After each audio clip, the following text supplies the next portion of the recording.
I want to share some perspective here on the Washington Post. The Washington Post produced a front-page story intended to shock readers with news of Mitt Romney and what Mitt Romney did on, cutting that boy's hair in 1965. This is a huge expose. 1965, Mitt Romney cut somebody's hair. Freak out. All kinds of smears. It comes out later that we're not even sure if this is even true. Mitt Romney says, I don't remember this, but if I did, I apologize. I mean, who didn't do stupid stuff while you were in high school? High school, think of this. Who wants to be judged on who they were or what they did in high school? You remember when Barack Obama came out and said, next thing they're saying I'm a socialist, next thing they're going to say is because I shared my peanut butter and jelly sandwich in elementary school. You remember that? This is how ridiculous. He made a ridiculous statement saying, I was in college and I was hanging out with the Marxists, and the next thing you know, they're going to say that in elementary school I was redistributing the peanut butter and jelly sandwiches. So he was making the point that even in college, you can't be held responsible. Right. He mocks that claim and then later benefits from it. Exactly right. Okay. In college, you can't judge me what I did in college. But then Mitt Romney in high school should be judged not for Marxism, but for giving somebody a haircut. Okay. All right. So the Washington Post covers this. Now, there's a great story out today, and I just want to share some of the ideas. 47 years ago, Mitt Romney gives a haircut that he doesn't remember, and the family says, not Mitt Romney's family, the haircut-ee, the victim. Their family says, I don't even know if this even happened. Okay. Now let me show you what the media is not covering. To give you some perspective. In 1970, Bill Clinton was a graduate student at Oxford University, and he spent the week at the home of Bedřich and Jarina Kopold in Prague. Now remember, this is 1970, so the Cold War is going crazy. The Prague Spring of 1968. The Prague Spring. You know what the Prague Spring was? The Prague Spring came from Anton Dubek, and he was saying we should be communists. Hey, we're all communists. I mean, you're going to read Newsweek soon. We're all communists. We're all socialists, and I just think we should put a happy face on communism. But the hardline Stalinists came out and rolled tanks in. Now, one of the guys who was really saying, roll the tanks in, hardline Stalin communism needs to happen. In 1968, the one that was a hardline Stalinist that was calling for the tanks and the crushing of the first cries of freedom in Prague in 1968 was, believe it or not, that guy that Bill Clinton spent a week in his home as his guest in 1970. He goes to that guy's home, the hardline Stalinist, and he spends a week with him. Did you even know that? What was that one all about? I don't know anybody that spent a week in the home of somebody who said, you know what, in 1970, let's put yourself in that position here. We're talking 1970. I got to stay a week with a guy who's saying Stalin is great. I just got to stay at his house. I just got to hang out with that guy for a while. It's the mustache. It draws a lot of people in. It really is nice. So do you know anybody like that? Because I don't. Now let me go to somebody else. And we'll get back to Mitt Romney and the haircut here in a second, because that is a horror show. How many words was that? 5,000 words? 3,500 words? 5,500. Just the 5,500. 5,500 words on Mitt Romney and his haircut in the Washington Post. Okay. So you have, in 1970, 5 years after the haircut incident, you have Bill Clinton going, you know what, I gotta find out about that hardline Stalinist. I gotta hang out at his house, have some dinner with him. You know what I mean? I think he sounds like a good guy. Got that? Now you go back to 1970, same time. John Kerry, we know this.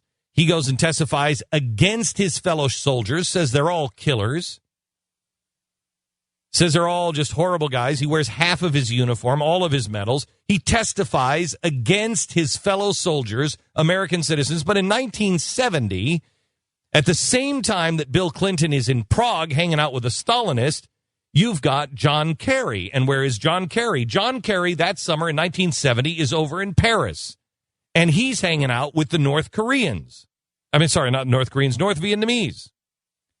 He's hanging out with the Communist Party leaders from Vietnam, who we are currently at war with in 1970. He's hanging out and having meetings with our enemy in Paris in 1970. Okay. I didn't know the Paris part in 1970. Maybe I've heard it before. I don't remember it. But that's not the point. Remember, we're going to Mitt Romney cuts somebody's hair in 1965. Now let me take you to 1983. Let's set the stage. 1983, Ronald Reagan just gave his evil empire speech that communist Soviet Russia and Marxism and communism is an evil empire, and it has to be destroyed. 1983, where were you? Barack Obama can probably barely remember this, although it's all well documented. Barack Obama was a student at Columbia, and he attended the Socialist Scholars Conference in New York City. His presence there is well documented. He admits it in Dreams of My Father. The scholars at the conference were all hardcore Marxists, and it was to commemorate the 100th anniversary of Karl Marx's death. Now, if I'm going to a conference to mark the death of Karl Marx, it's a celebration that he's been dead for 100 years, not to celebrate him and say, ooh, let's learn all about him. Let's find out all about how great his ideas were. Okay. We have Barack Obama, who was mentored by Frank Marshall Davis, who was a hardcore, card-carrying, FBI thick-file communist. We have Barack Obama in his own words saying, I sought out the Marxists and the revolutionaries. We have him in 1983 going to a Marxist scholars conference to learn and celebrate Karl Marx. We have John Kerry, who in 1970 was not only testifying against our own soldiers and our own military, but he was also going and meeting with the enemy of communist Vietnam. And then we have Bill Clinton, 2 years after the Prague Spring, meeting with the guy who said, the hardline communist, the Stalinist, who was the first to say, send in the Soviet tanks and crush the backs of anyone who's asking for freedom. And we have him staying in his home for a week. I don't know about you. But in my America, we consider all of these things before we give them access to top secret information. This is something that we say, I don't know. This is something that you would think we would have a handle on. That would have been talked about over and over and over again. That would have been one of the first things we knew about Bill Clinton. And then he could have explained it, and it would have been vetted, and everybody would have been out in the open, and he would have said, you know what, I made a lot of stupid mistakes. You should see what I'm going to do with the fat chick.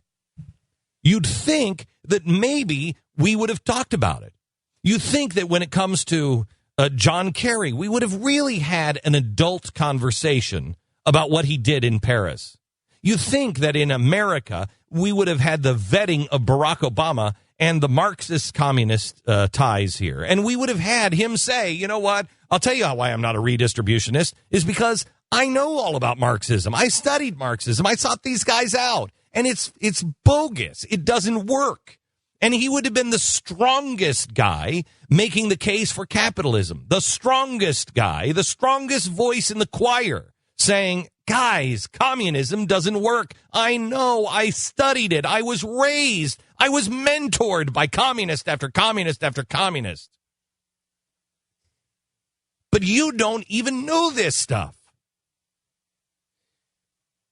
And yet, 5,500 words need to be written about a haircut given by Mitt Romney in 1965, 5 years before Bill Clinton is meeting with the communist Stalinists and staying overnight, and I don't even know, having pillow fights with the communists for a week. We don't even know about that. But somehow or another, what a boy did in high school, cutting somebody's hair, that we don't even know if it's true. Reporters should spend the time following those trails, because that just might disqualify him from being president of the United States, because he might not have the same values that you have.